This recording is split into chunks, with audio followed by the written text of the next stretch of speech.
Hi hello friends, ನಮಸ್ಕಾರ. Welcome back to my YouTube channel. ಇವತ್ತು ನಾನು ನಮ್ಮೂರಲ್ಲಿದ್ದೀನಿ ಆ್ಯಂಡ್ ಶ್ರೀನಿಕನ ಅಂಗನವಾಡಿಗೆ ಕಳಿಸಿದ್ದೆ. ಸೊ ಇವಾಗ ಟೈಮು 12 ಆಗಿದೆ. ಬೆಳಗ್ಗೆ ಎದ್ದು ಬ್ರೇಕ್ಫಾಸ್ಟ್ ಎಲ್ಲ ಆಗಿ ಎಲ್ಲ ಮಕ್ಕಳು ಸ್ಕೂಲಿಗೆ ಹೋಗ್ತಿರೋದನ್ನು ನೋಡಿಬಿಟ್ಟು ನಾನು ಸ್ಕೂಲಿಗೆ ಹೋಗ್ತೀನಿ ಅಂತ ಹಠ ಮಾಡ್ತಿದ್ಲು ಶ್ರೀನಿಕಾ. ಸೊ ಹಾಗಾಗಿ ಅವಳನ್ನು ಇಲ್ಲಿ ಅಂಗನವಾಡಿಗೆ ಕಳಿಸಿದ್ದೀನಿ ಆ್ಯಂಡ್ ಇವಾಗ ನಾನು ಹೋಗಿ ಕರ್ಕೊಂಡು ಬರ್ತಿದ್ದೀನಿ. ಅಲ್ಲಿ ಎಲ್ರಿಗೂ ಊಟ ಕೊಡ್ತಾರೆ, ಪ್ಲಸ್ ಚಿಕ್ಕಿ ಮೊಟ್ಟೆ ಏನೋ ಕೊಡ್ತಾರೆ ಮಕ್ಕಳುಗಳಿಗೆಲ್ಲ. ಸೊ ನಾನು ಊಟ ಏನೂ ಕೊಡಬೇಡಿ, ಮನೇಲೆ ಊಟ ಮಾಡಿಸ್ತೀನಿ ಅಂತ ಹೇಳಿದ್ದೆ. ಸೊ ಹಾಗಾಗಿ ಅವ್ರು ಕಾಲ್ ಮಾಡಿದರು ಮೇಡಮು, ಬಂದು ಕರ್ಕೊಂಡು ಹೋಗಿ ಅಂತ. ಸೊ ನಾನು ಹೋಗ್ತಿದ್ದೀನಿ. ದಿಸ್ ಇಸ್ ಅವರ್ ಗ್ರೌಂಡ್ ಹತ್ರ ಇಲ್ಲಿ ಗೌರ್ಮೆಂಟ್ ಸ್ಕೂಲ್ ಇದೆ. ಸೊ ಆ ಗೌರ್ಮೆಂಟ್ ಸ್ಕೂಲ್ ಹತ್ರನೇ ಶ್ರೀನಿಕಾ ಅಂಗನವಾಡಿ ಇರೋದು. So I am going. ಬನ್ನಿ ಏನು ಮಾಡ್ತಿದ್ದಾಳೆ ಅಂತ ನೋಡೋಣ. ಫಸ್ಟು ಖುಷಿ ಆಗ್ಬೋದು. ತುಂಬ ಜನ ಏನು ಇರೋದಿಲ್ಲ ಇಲ್ಲಿ, ಸ್ವಲ್ಪ ಜನ ಇರ್ತಾರೆ ಅಷ್ಟೇ. So she is enjoying actually. ಇದು ದಿಸ್ ಒನ್ ಅಂಗನವಾಡಿ ಆ್ಯಂಡ್ ಇದು government school. Currently it is close ಆಗಿರೋವಂಥ ಸ್ಕೂಲ್ ಇದು. We use to play throwball year. ಇಲ್ಲೇ ಥ್ರೋಬಾಲ್ ಕೋರ್ಟು, ವಾಲಿಬಾಲ್ ಆಡ್ತಾರೆ ಗಂಡು ಮಕ್ಕಳೆಲ್ಲ.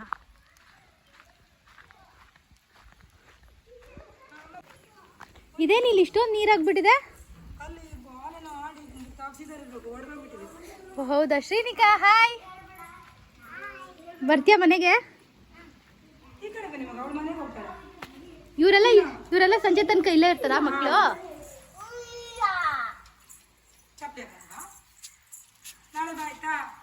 ಓಕೆ ಅಂತ ಹೇಳು.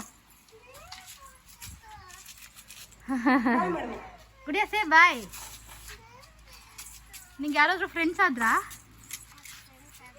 ಆ ಕಡೆಯಿಂದ ಹೋಗು ಗುಡಿ, ಆ ಕಡೆಯಿಂದ ಬಾ. ಹೋಗು ಮುಂದೆ ಹೋಗು. ಗುಡಿಯ ಇಟ್ಸ್ ರೈನಿಂಗ್ ಗುಡಿಯಾ. ಇಲ್ಲಿ ಬಾ. ಇಲ್ಲ ನಿಜವಾಗ್ಲೂ ಇಟ್ ಇಸ್ ರೈನಿಂಗ್. ಕಮ್. ಏನೇನು ಹೇಳ್ಕೊಟ್ರು ಮ್ಯಾಮು? ಹಾಂ, ಕುಕ್ಕೀಸ್ ಕೊಟ್ರಾ? ಮ್ಯಾಮ್ ಇಲ್ಲಪ್ಪ. ಮ್ಯಾಮ್ ಏನು ಹೇಳ್ಕೊಟ್ರು ಅಂದರೆ ಸ್ಕೂಲಲ್ಲಿ ಏನು ಹೇಳ್ಕೊಟ್ರು ಅಂಗನವಾಡಿಲಿ? ಹೌದಾ? Oh my god, you like that? Oh it's raining.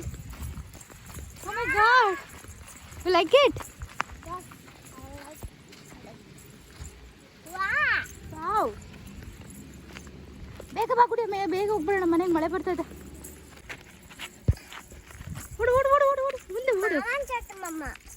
Nandappa ಅದು ಸರ್ಕಲ್ದು. ಅಲ್ಲ, ನೀನು ಏನು ಕೊಟ್ರು ಮ್ಯಾಮು? ಗುಂಡೆ ಕೊಟ್ಟರು, ಗುಂಡೆ ಬೆಲ್ಲ. ಆಮೇಲೆ ಅಷ್ಟೇನಾ? ನಾನೇನು ಹೇಳಿಲ್ಲಪ್ಪ ಕೊಡಬೇಡಿ ಅಂತ. ಹೇಳಿದ್ಯಾ? ಏನಂತ? ಕೊಡಬೇಡಿ ಅಂತ. ಶ್ರೀನಿಕಂಗೇನು ಕೊಡಬೇಡಿ ಅಂತನಾ? ಮ್ಯಾಮ್ ಹೇಳಿದ್ರ ನಿಂಗೆ? ಓಕೆ ಬಾ. ಮನೇಲಿ ಅಜ್ಜಿ ಪೈನಾಪಲ್ ಕಟ್ ಮಾಡಿ ಇಟ್ಟಿದ್ದಾರೆ. ರನ್.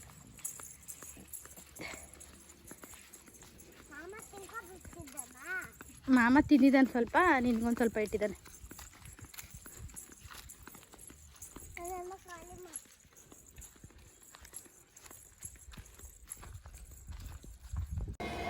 ಇದು ಶ್ರೀನಿಕಾದು ಡೇ 2 ಅಂಗನವಾಡಿ. ನಾನು ಏನಕ್ಕೆ ಅಂಗನವಾಡಿ ಕಳಿಸ್ತೀನಿ ಅಂತಂದರೆ, ನನಗೆ ಮೊದಲಿಂದನೂ ಆಸೆ ಇತ್ತು ಶ್ರೀನಿಕನ ಅಂಗನವಾಡಿಗೆ ಕಳಿಸ್ಬೇಕು ಅಂತ. ಆ್ಯಂಡ್ ಅದು ಒಂದು ಡ್ರೀಮ್ ಅಂತಲೇ ಹೇಳ್ಬೋದು ನನಗೆ. ಆ ಥರ ಫೀಲ್ ಅವಳು ಕೂಡ ಫೀಲ್ ಮಾಡಬೇಕು. ಈ ಬ್ಯಾಂಗ್ಳೂರು ಸ್ಕೂಲಿಂಗ್ಗಳಿಗಿಂತ ಈ ಥರ ಎಲ್ಲ ಫೀಲ್ ಅವಳು ಹೆಂಗೆ ಅನಿಸುತ್ತೆ, ಅಥವಾ ಯಾವ ಥರ ಎಂಜಾಯ್ ಮಾಡ್ತಾಳ ಏನು ಅಂತ ನಾನು ನೋಡಬೇಕಿತ್ತು. ಸೊ ಹಾಗಾಗಿ ನಾನು ಶ್ರೀನಿಕನ ಅಂಗನವಾಡಿಗೆ ಕಳಿಸ್ತಾ ಇದ್ದೀನಿ. ಆ್ಯಂಡ್ ಆಲ್ಸೋ ಅಲ್ಲೂ ಅವಳಿಗೆ ಬೋರ್ ಆಗುತ್ತಲ್ವ ಅಂತ ಅಂದ್ಬಿಟ್ಟು ಅಂಗನವಾಡಿಗೆ ನಾನು ಕಳಿಸ್ತಿದ್ದೀನಿ. ಅದಾದಮೇಲೆ ಫಿಶ್ ತೊಗೊಂಡಿದ್ರು, ತುಂಬ ಫ್ರೆಶ್ ಇತ್ತು ಮೀನು. ಸೊ ಅದನ್ನು ನಾನೇ ಕೂತ್ಕೊಂಡು ಕ್ಲೀನ್ ಮಾಡ್ತಿದ್ದೀನಿ. ಕ್ಲೀನಿಂಗೆಲ್ಲ ಆದಮೇಲೆ ಮನೇಲಿ ಫಿಶ್ ಸಾಂಬಾರು ಮಾಡಿದರು ಮಮ್ಮಿ. ಫಿಶ್ ಫ್ರೈ ಮಾಡಿದರು. ಸೊ ಊರಿಗೆ ಹೋದರೆ ಡೆಸ್ಪ್ರೇಟ್ಲಿ ಏನಪ್ಪ ಅಂತಂದರೆ ಫಿಶ್ ತಿಂತೀವಿ. ಚಿಕನ್ ಮಟನ್ ನಾವು ಬ್ಯಾಂಗ್ಳೂರಲ್ಲಿ ತಿಂತೀವಿ ಅಂತಂದ್ಬಿಟ್ಟು ಫಿಶನ್ನೇ ಪ್ರಯಾರಿಟಿ ಮಾಡೋದು ಅಲ್ಲಿ. ಬಟ್ ಮಳೆ ಎಲ್ಲ ಬಂದಿದೆ ಅಲ್ವಾ, ಮೊಟ್ಟೆ ಇರುತ್ತೆ ಮೀನಲ್ಲಿ ಆ್ಯಂಡ್ ಟೇಸ್ಟ್ ಕೂಡ ತುಂಬಾ ಚೆನ್ನಾಗಿರುತ್ತೆ. ಬ್ಯಾಂಗ್ಳೂರಿಗೆಲ್ಲ ಬರೋದೆಲ್ಲ ಅಂದರೆ 1 ವೀಕ್ ಹಳೆ ಮೀನು ಅಂತೆಲ್ಲ ಅಂತ ಹೇಳ್ತಾನೆ ನನ್ನ ತಮ್ಮ. So I don't know. ನಮಗೆಲ್ಲ ಸಿಗೋದು ತುಂಬ ಫ್ರೆಶ್ ಫಿಶ್ ಅಂತಲೇ ಹೇಳ್ತಾನೆ. ಹಾಗೆ ಆವಾಗ ಹಿಡಿದು ಆವಾಗೇ ಕೊಡ್ತಾರೆ, 1 ದಿವಸ ಅಥವಾ 2 ದಿವಸದ ಮೀನು ಆಗಿರುತ್ತದು ಅಷ್ಟೇ ಅಂತ ಹೇಳ್ತಾನೆ. ಸೊ ಟೇಸ್ಟು ಕೂಡ ಚೆನ್ನಾಗಿರುತ್ತೆ ಕಂಪ್ಯಾರಿಟಿವ್ಲಿ. ಯಾರಾದ್ರು ಬ್ಯಾಂಗ್ಳೂರಲ್ಲಿ ಸೀ ಫುಡ್ ತಿಂತಾಯಿದ್ರೆ ಗೊತ್ತಿರುತ್ತೆ. ಸೊ ಇದು ನಮ್ಮೂರು ರೋಡು ನೋಡಿ ಹೆಂಗಿದೆ ಅಂತ.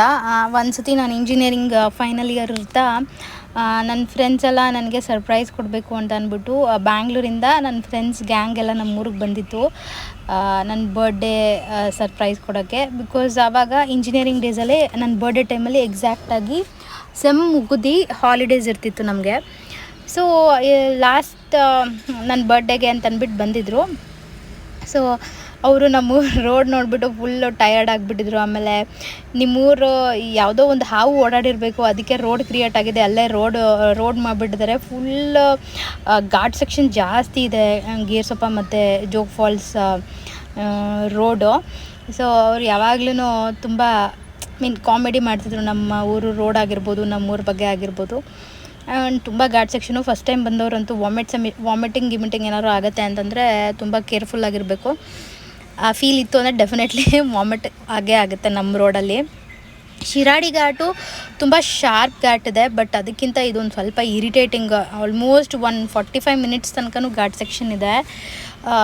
ಫಸ್ಟ್ ಅದು ತುಂಬಾ ಹಿಂಸೆ ಆಗೋದು, ಇವಾಗಲೂ ಹಿಂಸೆ ಆಗುತ್ತೆ ಆ ರೋಡಲ್ಲಿ ಓಡಾಡಬೇಕು ಅಂತಂದರೆ.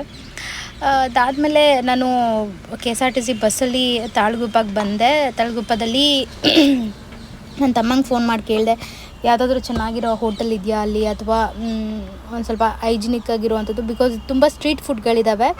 ಸೊ ನನಗೆ ಸ್ಟ್ರೀಟ್ ಫುಡ್ ತಿನ್ನೋದಕ್ಕೆ ಇಷ್ಟ ಇರಲಿಲ್ಲ. ಸೊ ಹಾಗಾಗಿ ಯಾವುದಾದ್ರೂ ಹೋಟೆಲಲ್ಲಿ ಹೋಗಿ ತಿನ್ನೋಣ ಅಂದ್ಕೊಂಡೆ. ಅವ್ರೇನಾದ್ರು ಏನೂ ಇಲ್ಲ, ರೈಸ್ ಆ ಥರ ಏನೂ ಇಲ್ಲ, ಲೈಕ್ ಪುಳಿಯೋಗರೆ ನಿಮಗೆ ಬೇಕು ಅಂದರೆ ನಾನು ಒಂದು ಪ್ಲೇಟ್ ಮಾಡಿಕೊಡ್ತೀನಿ ಅಂತ ಹೇಳಿದ್ರು. ಸೊ ಪುಳಿಯೋಗರೆ ಅವ್ರ ಹತ್ರನೇ ಮಾಡಿಸ್ಕೊಂಡು ಅದಾದಮೇಲೆ ಒಂದು ಎಗ್ ಬೋಂಡ ತಿಂದ್ಕೊಂಡು ರೈಲ್ವೆ ಸ್ಟೇಷನಲ್ಲೇ ಟೈಮ್ ಪಾಸ್ ಮಾಡೋಣ ಅಂತ ಅಂದ್ಬಿಟ್ಟು ಈಗ ರೈಲ್ವೆ ಸ್ಟೇಷನ್ಗೆ ಬಂದಿದ್ದೀನಿ. ಇನ್ನೇನು ಟ್ರೈನ್ ಹೊರಡೋಕ್ಕೆ ಇನ್ನು 10 ಅಥವಾ 15-20 ಮಿನಿಟ್ಸ್ ಇರಬೇಕಾದ್ರೆ ಮಾತ್ರ ಈ ಡೋರ್ಸ್ ಎಲ್ಲ ಓಪನ್ ಮಾಡ್ತಾರೆ. ಅಲ್ಲಿವರೆಗೂ ಇದೆಲ್ಲ ಕ್ಲೋಸ್ ಆಗೇ ಇರುತ್ತೆ. ಬಿಕಾಸ್ ಗಲೀಜು ಮಾಡಿಬಿಡ್ತಾರೆ ಅಂತನೋ ಅಥವಾ ಯಾರು ಬರ್ತಾರೆ ಅಂತನೋ, ಯಾವ ರೀಸನ್ಗಂತಲೇ ಗೊತ್ತಿಲ್ಲ, ಒಟ್ಟಿನಲ್ಲಿ ಕ್ಲೋಸ್ ಇರುತ್ತೆ. ಇನ್ನೇನು ಟ್ರೈನ್ ಹೊರಡತ್ತೆ 9 o'clock ಅಂತಂದರೆ 8:45 ಇಲ್ಲಾಂದರೆ 8:40ಗೆ ಆ ಡೋರ್ಸ್ ಎಲ್ಲ ಓಪನ್ ಮಾಡ್ತಾರೆ. ಬಟ್ ಲೈಟಾಗಿ ಮಳೆ ಬೇರೆ ಬರ್ತಿತ್ತು, ಡ್ರಿಸ್ಲಿಂಗ್ ಆಗ್ತಿತ್ತು, ತುಂಬ ಚೆನ್ನಾಗಿತ್ತು. ನಾನು ಒಂದಷ್ಟು ಫೋನಲ್ಲಿ ಮಾತಾಡಿಕೊಂಡು ಆವಾಗ ತಾನೇ ಪುಳಿಯೋಗರೆ ತಿಂದಿದ್ದೆ, ಒಂದಷ್ಟು ವಾಕ್ ಮಾಡಿಕೊಂಡು ಅಲ್ಲೇ ಟೈಮ್ ಪಾಸ್ ಮಾಡ್ತಿದ್ದೆ. ಅಷ್ಟೊತ್ತಿಗೆ ಟೈಮ್ ಆಗೇ ಹೋಯಿತು. ಕೆಲವೊಂದು ಸಲ ಏನು ಅನಿಸ್ಬಿಡುತ್ತೆ ಅಂತಂದರೆ, ಒಬ್ಬರೊಬ್ಬರೇ ಇದ್ದಾಗ ತುಂಬ ಐಡಿಯಾಲಜೀಸು ಅಥವಾ ತುಂಬ ಐಡಿಯಾಸ್ಗಳು ತಲೆಗೆ ಬರುತ್ತೆ ಅನಿಸುತ್ತೆ. ಆದರೆ ಅದನ್ನು ಎಕ್ಸಿಕ್ಯೂಟ್ ಮಾಡಬೇಕು ಅಂತಂದರೆ ತುಂಬ ಜನ ಸಜೆಷನ್ ನಾವು ತೊಗೊಳಕ್ಕೆ ಹೋಗ್ತೀವಿ. ಆವಾಗ ನಾವು ಯಾವುದಾದ್ರೂ ವಿಚಾರದಲ್ಲಿ ಫೋಕಸ್ಡ್ ಆಗಿರ್ತೀವಲ್ವ, ಆ ವಿಚಾರದಿಂದ ನಾವು ಡೈವರ್ಟ್ ಆಗ್ತೀವಿ ಅಂತ ಹೇಳ್ಬೋದು. ಹೌದು ಅನಿಸಿದ್ರೆ ಕಮೆಂಟ್ ಸೆಕ್ಷನಲ್ಲಿ ಕಮೆಂಟ್ ಮಾಡಿ. ತುಂಬ ಮಲ್ಟಿಪಲ್ ಒಪಿನಿಯನ್ಸ್ ತೊಗೊಳೋದು ಸರಿನಾ ತಪ್ಪಾ ಅಂತ ಅಂದ್ಬಿಟ್ಟು ಕಮೆಂಟ್ ಸೆಕ್ಷನಲ್ಲಿ ಕಮೆಂಟ್ ಮಾಡಿ. ಸೊ ಮಾರ್ನಿಂಗ್ 5 o'clock 5:15ಗೆಲ್ಲ ನಾನು ಮೆಜೆಸ್ಟಿಕ್ ರೀಚ್ ಆದೆ. ಸೊ ಸ್ಟಿಲ್ ನನ್ನ ಕೆಳಗಡೆ ಅಂದರೆ ನಾನು ಮಿಡಲ್ ಬರ್ತಿತ್ತು, ಲೋಯರ್ ಬರ್ತಲ್ಲಿ ಒಂದು ಬೇಬಿ ಮತ್ತು ಅಮ್ಮ ಇಬ್ಬರು ಇದ್ದರು. ಸೊ ಆ ಬೇಬಿ ಸ್ವಲ್ಪ ಕುಯ್ ಅಂತ ಇತ್ತು, ರಾತ್ರಿ ಎಲ್ಲ ಅಳ್ತಾ ಇತ್ತು ಸ್ವಲ್ಪ. ಸೊ ನಂಗೆ ಹಂಗಾಗಿ ಅಷ್ಟೊಂದು ನಿದ್ದೆ ಏನಾಗಿರಲಿಲ್ಲ. ಬಟ್ ಹಂಗಂದ್ರೆ ತುಂಬ ಲ್ಯಾಕ್ ಆಫ್ ಸ್ಲೀಪ್ ಅಂತಲೂ ಏನೂ ಅನಿಸಿಲ್ಲ. ಓಕೆ, ನಾನೇನು ಅಂದ್ಕೊಂಡೆ ಅಂತಂದರೆ let us opt some public transport ಅಂತ ಅಂದ್ಕೊಂಡು ಮೆಟ್ರೋದಲ್ಲಿ ಹೋದರೆ ಒಳ್ಳೆಯದು. ಬಿಕಾಸ್ BMTCಗಾದರೆ ತುಂಬ ದೂರ ನಡ್ಕೊಂಡು ಹೋಗಬೇಕು. ಸೊ ಹಾಗಾಗಿ ಮೆಟ್ರೋ ನಮ್ಮ ಪ್ಲ್ಯಾಟ್ಫಾರ್ಮಿಂದ ಮೆಟ್ರೋಗೆ ತುಂಬಾ ಹತ್ತಿರ ಆಗುತ್ತೆ. ಸೊ ಹಾಗಾಗಿ ಇಲ್ಲೂ ಅಷ್ಟೇ ಮೆಟ್ರೋ ಗೇಟ್ಸ್ ಎಲ್ಲ ಕ್ಲೋಸ್ ಮಾಡಿಬಿಟ್ಟಿರ್ತಾರೆ. 5 o'clock ಆದಮೇಲೆ ಗೇಟೆಲ್ಲ ಓಪನ್ ಮಾಡೋದು. ಸೊ 5 o'clock ಎಕ್ಸಾಕ್ಟ್ಲಿ 5 o'clockಗೆ ಓಪನ್ ಮಾಡಿದ್ರು. ನಾವು ಅಲ್ಲಿಂದ ಹೋಗಿ ಮನೆಗೆ ಬರೋ ಅಷ್ಟೊತ್ತಿಗೆ 5:30 ಆಗಿತ್ತು. ಸೊ ನಾನೇನು ಮಾಡಿದೆ, ಆ ಕಡೆ ಲೆಫ್ಟ್ ಸೈಡ್ ಇಳ್ಕೊಬೇಕಿತ್ತು, ರೈಟ್ ಸೈಡಿಗೆ ಬಂದುಬಿಟ್ಟೆ ನಾನು. ಸೊ ಇಲ್ಲಿಂದ ರೋಡ್ ಕ್ರಾಸ್ ಮಾಡ್ಕೊಂಡು ಹೋಗಬೇಕು. ಆಲ್ಮೋಸ್ಟ್ ಡೇ ಸ್ಟಾರ್ಟ್ ಆಗಿಬಿಡುತ್ತೆ 4:30ಇಂದನೇ. 4 o'clock 4:30ಗೆ ಬೆಂಗಳೂರು ಲೈಫ್ ಸ್ಟಾರ್ಟ್ ಆಗಿಬಿಟ್ಟಿರುತ್ತೆ. ಸೊ ನೋಡಿ ಎಷ್ಟೊಂದು ಬಸ್ಗಳು ಓಡಾಡ್ತಿದೆ, ಜನಗಳು ಓಡಾಡ್ತಿದ್ದಾರೆ. ಬಟ್ ಮನೇಲಿದ್ದಾಗ ಅನಿಸುತ್ತೆ ನಮಗೆ ತುಂಬ ಲೇಟಾಗಿ ನಾವೇ ಸ್ಟಾರ್ಟ್ ಮಾಡೋದು ಅಂತ ಇವಾಗ ರಿಯಲೈಸ್ ಆಗುತ್ತೆ ನಾವು ಯಾವಾಗಾದರೂ ಹಿಂಗೆಲ್ಲ ಓಡಾಡಿದಾಗ. ಬಟ್ ಇಳ್ಕೊಂಡಿದ್ದ ತಕ್ಷಣ ನನಗೆ BMTC ಬಸ್ ಸಿಕ್ತು. ಬಸ್ ಹತ್ಕೊಂಡು ಮನೆಗೆ ಬಂದೆ. ಮನೆ ರೀಚ್ ಆಗಿ ಒಂದಷ್ಟು ಬಟ್ಟೆಗಳಿತ್ತು, ಅದನ್ನೆಲ್ಲ ವಾಷಿಂಗ್ ಮಿಷಿನ್ಗೆ ಹಾಕಿದ್ದೀನಿ. ವಾಶ್ ಆಗ್ತಾ ಇದೆ, ನೋಡ್ಬೋದು ನೀವೇ. ಅದಾದಮೇಲೆ ಇವತ್ತು ಶುಕ್ರವಾರ ಅಲ್ವಾ, ದೇವ್ರ ಸಾಮಾನೆಲ್ಲ ತೊಳೆದು ಪೂಜೆ ಮಾಡಬೇಕು. ಸೊ ಹಾಗಾಗಿ ದೇವ್ರ ಸಾಮಾನೆಲ್ಲ ತೊಳ್ಕೊಂಡು ಪೂಜೆ ಮಾಡಿದೆ. ಅದಾದಮೇಲೆ ಮೇಘರಾಜರು ಸಡನ್ನಾಗಿ ಊರಿಗೆ ಹೋಗೋಣ ಅಂತ ಕೂಡ ಪ್ಲ್ಯಾನ್ ಮಾಡಿದ್ರು. ಸೊ ಅಕಾರ್ಡಿಂಗ್ ಟು ದ್ಯಾಟ್ ದೇವ್ರ ಸಾಮಾನೆಲ್ಲ ತೊಳೆದು ಪೂಜೆ ಮಾಡಿ ವಿ ಆರ್ ಹೆಡ್ಡಿಂಗ್ ಟು ಮಂಡ್ಯನ. ಇವತ್ತಿನ ವ್ಲಾಗ್ ನಿಮಗೆಲ್ಲರಿಗೂ ಇಷ್ಟ ಆಯಿತು ಅಂದ್ಕೊತೀನಿ. ಮತ್ತೊಂದು ಹೊಸ ವ್ಲಾಗ್ ಜೊತೆಗೆ ನಾನು ನಿಮ್ಮನ್ನ ಮೀಟ್ ಮಾಡ್ತೀನಿ. ಅಲ್ಲಿವರೆಗೂ ಇದೇ ಥರ ನನ್ನ ಚಾನಲ್ನ ಸಪೋರ್ಟ್ ಮಾಡ್ತೀರಿ. ಇನ್ನೂ ಯಾರೆಲ್ಲ ನನ್ನ ಚಾನಲ್ನ ಸಬ್ಸ್ಕ್ರೈಬ್ ಮಾಡ್ಕೊಂಡಿಲ್ಲ ಅಂತಂದರೆ please subscribe and keep supporting. Bye.